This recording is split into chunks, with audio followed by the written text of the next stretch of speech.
Makanya kemarin Mas Bayu dia kaget juga, Mas ini kok nggak pakai sponsor ya, gitu kan. Oh iya, ini sponsornya adalah semangat dan waktu luang yang banyak gitu sebenarnya.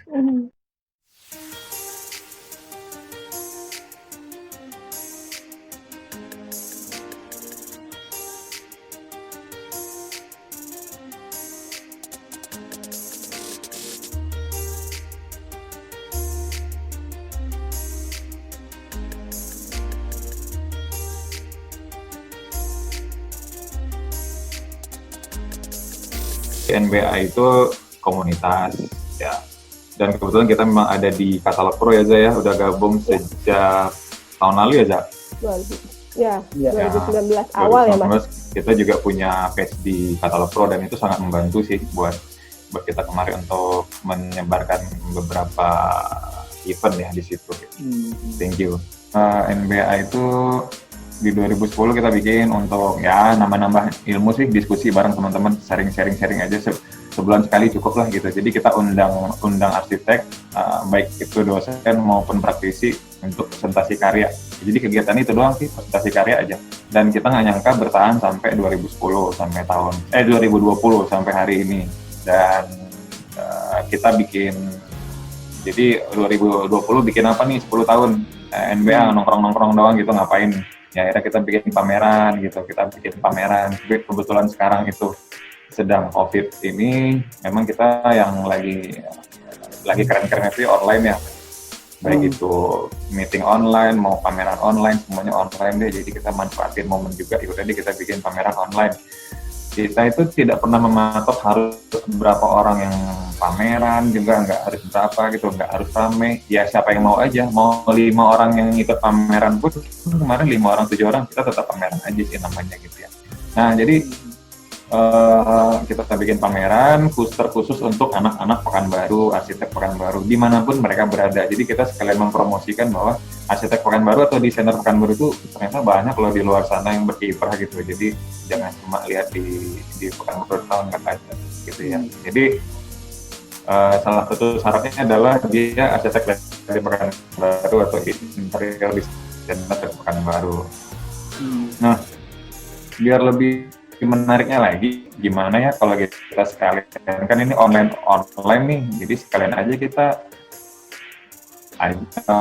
mensyaratkan kepada peserta bawa 1 orang teman dari luar negeri gitu loh. Jadi mereka terus begitu saya bilang ya tinggal di DM aja, apa susahnya sih teman gitu ya, kalau nggak di WhatsApp aja teman, kan nggak susah ya teman dari luar negeri, kan lagian karyanya juga kirimnya online juga pakai email juga gitu kan.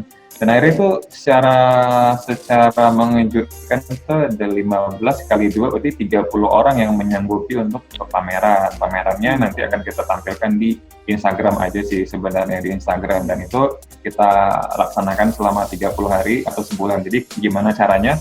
Ya kita pamerkan karya mereka di IG 30 orang itu, jadi sebulan itu kita nggak akan posting apa-apa lagi selain karya mereka itu jadi mereka akan terpampang karya mereka selama sebulan gitu. Itu sih intinya Mas, sebenarnya pengen cari kegiatan aja yang effortnya sedikit tapi hasilnya gede. Tadi Mas Parlin sempat sampaikan bahwa pameran online ini diharapkan adalah untuk mengangkat teman-teman arsitek Pekanbaru yang ada di Pekanbaru ataupun yang di luar Pekanbaru ya Mas, gitu. Tapi ternyata ya, benar. Dari rekan-rekan yang lain yang di luar sana pun ternyata cukup besar juga, karena saya lihat banyak juga nama-nama asing di sini Mas ya. Iya, nama-namanya ternyata kita jadi ya sebenarnya gimana ya, tadinya kan kita cuma pengen biar beda aja yuk, biar ada beda-beda dikit lah gitu, suruh mereka undang temennya di luar negeri. Ternyata kok jadi kayak pameran internasional beneran ya gitu kan. Soalnya itu ada yang dari Peru, ada yang dari Kamboja, ada yang dari London juga ada, Sydney juga ada ya Singapura gitu. Jadi kayak wah ini serius nih ternyata gitu kan. Jadi serius tapi tetap dikemas secara santai sih pengennya sih gitu. Saya tertarik juga nih Mas Parlin mengenai tagline-nya The First Low Carbon Footprint International Architectural Exhibition from Pekanbaru. Nah, boleh dijelaskan nggak Mas Parlin mengenai The First Low Carbon Footprint ini? Oke, jadi Selama ini kita tidak sadar ya bahwa ternyata kegiatan yang kita lakukan itu ternyata banyak istilahnya merusak lingkungan lah, secara nggak sengaja, secara nggak langsung gitu ya, atau lingkungan atau dengan emisi segala macam gitu. Jadi misalnya nih kita pameran, kita ke Jakarta aja udah pakai kendaraan, sudah sampai di sana untuk bekerja, di mesin segala macam, dan itu kan dengan adanya pameran online ini kan kita bisa mengurangi cost di situ ya sebenarnya gitu kan, tanpa mengurangi esensi pamerannya juga sih sebenarnya gitu kan. Yang pameran itu kan intinya kan ada sebuah karya yang dipamerkan, ada ruang pamernya, terus ada kuratornya juga, dan ada misi yang mau dibawa di situ gitu kan. Jadi kalau saya pikir ini memang cocok sih, tapi kita tidak berani first in Indonesia, first in the world ya, tapi kita itu adalah first dari Pekanbaru. Jadi memang kayaknya dari Pekanbaru sih baru ini sih yang bikin kayak pameran low carbon yang ya gitu. Jadi kemarin ada teman sih nanya ini yang dari Greenpeace itu kan ini emang lebihnya apa sih pameran dari yang lain? Ya, sama-sama aja ternyata ya itu. Jadi paperless kan kita tidak perlu ngeprint, kita tidak perlu transportasi, tidak ribet, walaupun kita pakai sedikit lah ya tenaga energi buat internet dan segala macam, tapi kan kita bisa mengurangi cost jauh di situ gitu. Makanya kemarin Mas Bayu dia kaget juga, Mas ini kok nggak pakai sponsor ya, gitu kan. Oh iya, ini sponsornya adalah semangat dan waktu luang yang banyak gitu sebenarnya.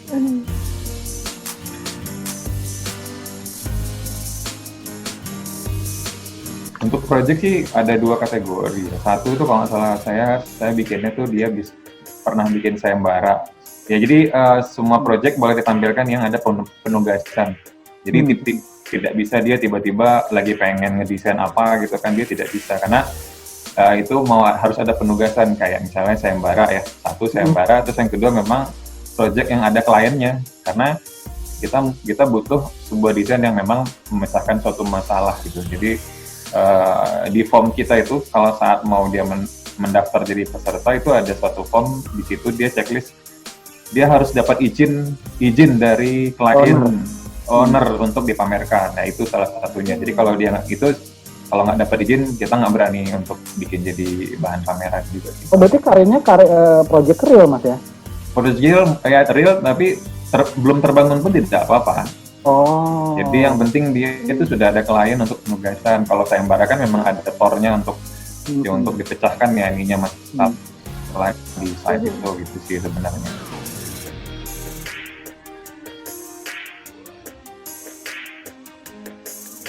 Kan arsiteknya ngomongnya ruang gitu ya, desainer tuh ngomongnya ruang gitu. Ruang kebetulan dengan online seperti ini ya kita, ya itu maksudnya makanya kenapa ada satu syarat ngajak teman dari luar negeri itu ya itu. Jadi kapan lagi coba kamu bisa pameran sama teman dari Peru gitu. Kapan lagi kamu bisa pameran sama teman dari Bangkok gitu atau dari Australia. Kapan lagi sih satu ruangan sama mereka gitu kan. Ya ruangannya walaupun ruang virtual juga ya tidak apa-apa sih sebenarnya gitu kan.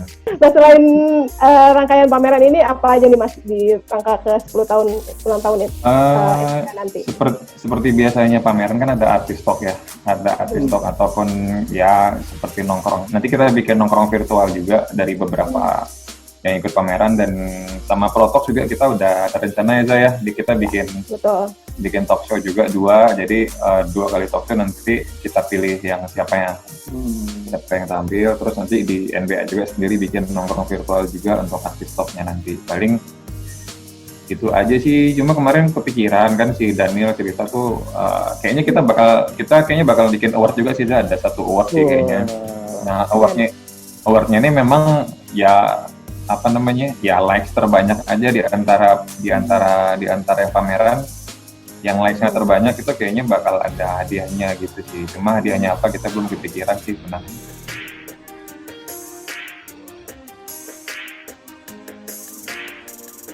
Secara online 26 Agustus pakai Zoom aja, dan yang buka acara nanti ada Pak Didi Wahyudi dari Labo.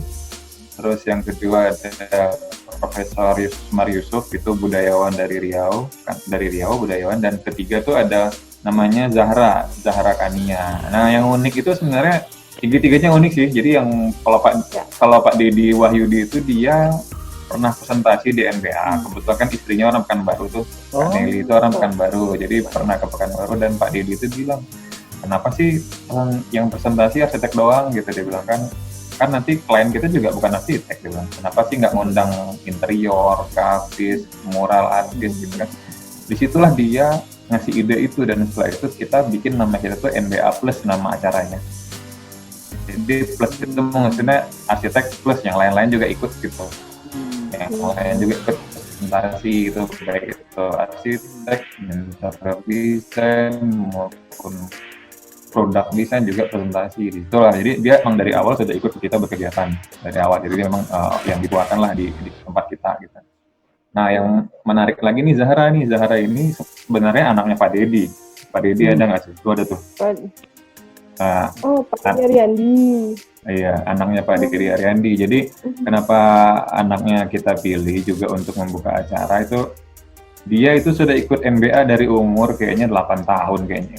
Masalahnya 8 tahun atau 7 tahun. Jadi dia dari dia SD dia udah terbiasa untuk berdiskusi. Jadi si anak ini, anaknya Bang Dedi ini, jadi umur 7 tahun tuh tiba-tiba dia bisa bertanya ke arsitek yang sudah senior gitu.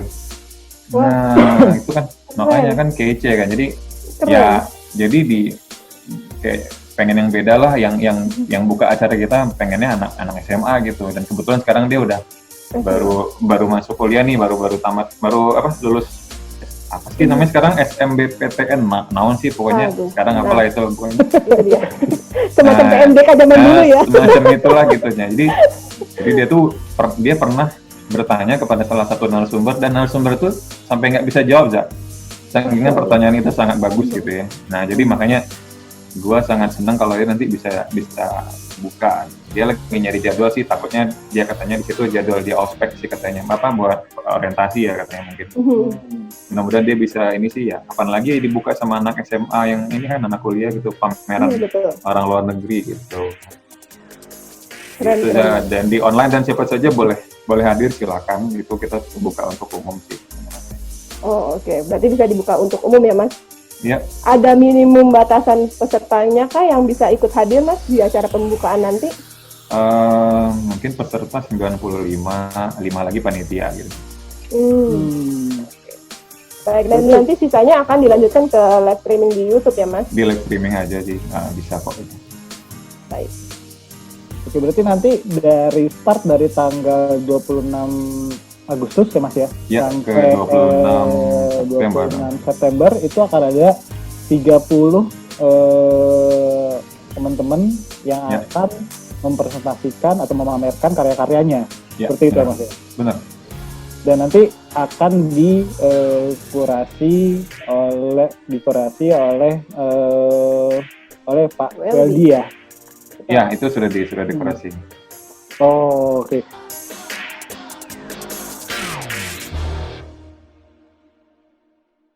Itu lebih ke ini sih, lebih ke Mas Bayu, lebih ke gambar aja sih semuanya, lebih ke yang, jadi ada DNA, ada tampak, ada potongan, ada 3D dari mereka. Jadi mereka di situ boleh berinteraksi ya. Kalau ada yang mau bertanya langsung di komen juga boleh, ngobrol-ngobrol di situ, mereka juga langsung jawab sendiri gitu.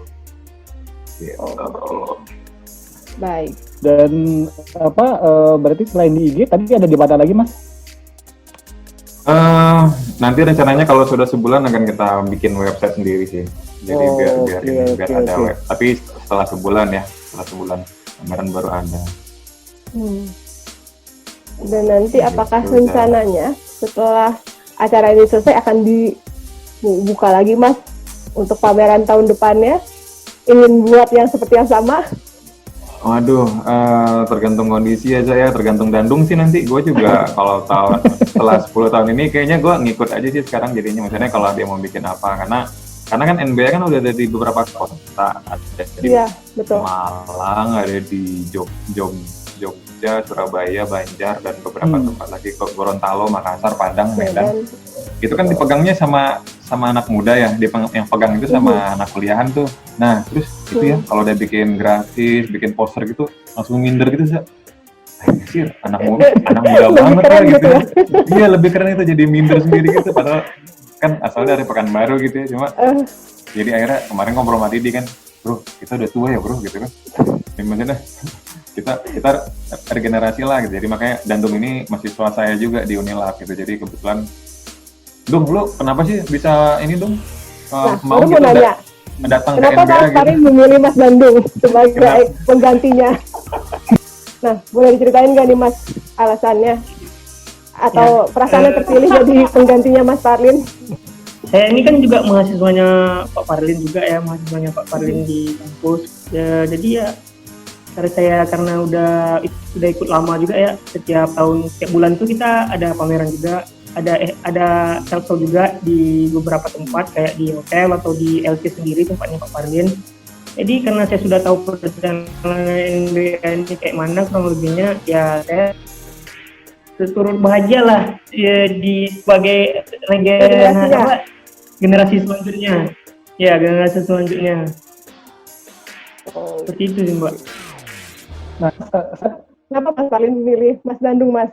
Selain karena beliau juga sering ikut acara NBA. Jadi gini, salah satu yang meneruskan suatu kelompok atau komunitas itu kan dia harus tahu nilainya ya. Jadi jangan cuma karena gini, dulu pernah ada membuka NBA di suatu kota gitu. Jadi kan gue nanya tahu NBA dari mana, kenapa mau buka di situ gitu ya. Jadi kan kita kan pengen tahu nilai apa sih yang dia dapat dari NBA itu gitu. Dia cuma bilang gini, gampang tuh Pak, tinggal undang Starkitek aja kan, kumpulin orang, nah gitu-gitu. Wah kalau gitu salah deh. Wah kalau gitu salah deh gitu kan sebenarnya. Jadi Dandung dan teman-teman itu memang rajin ikut NBA ini udah sejak masuknya Dung ya, dari 2017 ya. 2017. Jadi 3 tahunan mereka tuh satu geng itu rajin ikut gitu kan. Dan saya tawarin ke mereka semua yang menyanggupi itu Dandung, dan udah lama sih sebenarnya saya prospek tuh udah hampir 6 bulan atau setahun yang lalu gitu kan. Ngobrol-ngobrol mau nggak? Ya mau aja Pak. Dia bilang ya udah, yang penting tuh mau dulu deh gitu, nggak usah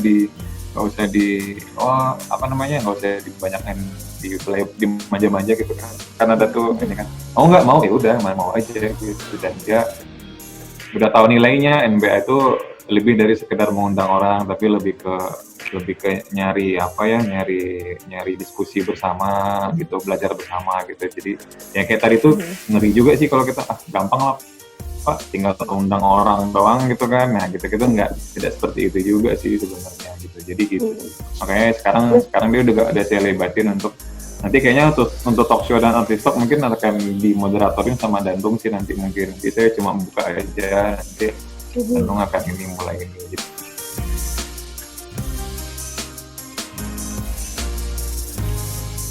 Jadi kebetulan kan peserta kan 30 orang. Jadi untuk di Instagram tuh dia nge-feed sih, jadi 3 ke atasnya 10 gitu. Kelihatan nggak Cak, Mas? Oh ini terlihat. Ini foto-foto pesertanya Mas ya? Ya ini nanti kan fotonya, nanti dia kan biasa di swipe. Kanan biasa 10 foto. Ini kalau nggak salah saya Swedia ya. Ini Pekanbaru, ini Bandung, ini dari Kamboja, ini Pekanbaru ini Peru, Bandung, Pekanbaru ini dari London. Gitu. Jadi ini tampilan di depan, nanti bakal kayak gini nih tampilannya di 3 sampai 10. 3 kali 10 ya berarti 30 orang yang akan pameran gitu. Di Instagram nanti akan seperti itu ya Mas? Ya nanti tinggal di swipe ke kanan aja nanti karya-karya dan deskripsi karyanya, ada deskripsi project sama timnya siapa aja yang ikut, terus nanti ada foto-fotonya 3D-nya gitu. Nah ini dananya nih, jadi dia bisa nanti kan ditampilin di IG nih, ini dananya, sini potongannya, sectionnya, ini jadi ini 3D-nya nih. Nah gitu deh, jadi ini katanya sayembara sih. Wah luar biasa, ini dari Peru kota. Postingan di IG nanti, postingan di IG nanti, apakah akan diposting semuanya, apa per hari akan diposting satu-satu dari setiap karyanya Mas? Oh kayaknya kita langsung post. Nah itu polanya kayak gimana tuh Mas? Langsung di post satu kali post aja. Oh, satu kali post dengan semua karyanya? Ya, langsung aja 30 semua. Atau? Iya, 30. Jadi 30 langsung dipamerin aja semua. Mungkin kita postnya baru di tanggal 2 ya 26, 27 tuh kita usahakan udah post sih sebenarnya. Oh, oke. Berarti bukan persatu karya dipasang di kan, tapi langsung semuanya diposting semuanya, Mas ya? Enggak, jadi kayaknya kita nanti mulai post itu mungkin di tanggal 27-nya sih. Jadi 26 pembukaan, di 27 baru kita mulai langsung di post aja seharian itu nge-post 30 postingan itu. 30 kali 10 berarti akan ada 300 gambar nanti kali ya yang langsung di post dalam waktu bersamaan gitu. Iya. Nah untuk sesi talk show-nya sendiri itu di sela-sela kapan tuh Mas diadakan? Itu rencananya jadi mungkin seminggu 2 kali ya, berarti sekitar 4 kali 2 minimal ada 8, tambah 2 yang sama pro talk berarti 10 lah talk show-nya. Jadi 10 kali satu talk show 3 orang kan udah selesai tuh. Semua tuh udah presentasi kan. Oh berarti diisi oleh para peserta berarti Mas ya? Iya, dan kita tanya dulu mereka bersedia nggak untuk karena kemarin ada beberapa juga yang dia katanya boleh dipamerin tapi tidak akan dipublish untuk dia presentasi karya karena ada masalah perjanjian dengan klien gitu kan, gitu itu ada juga sih.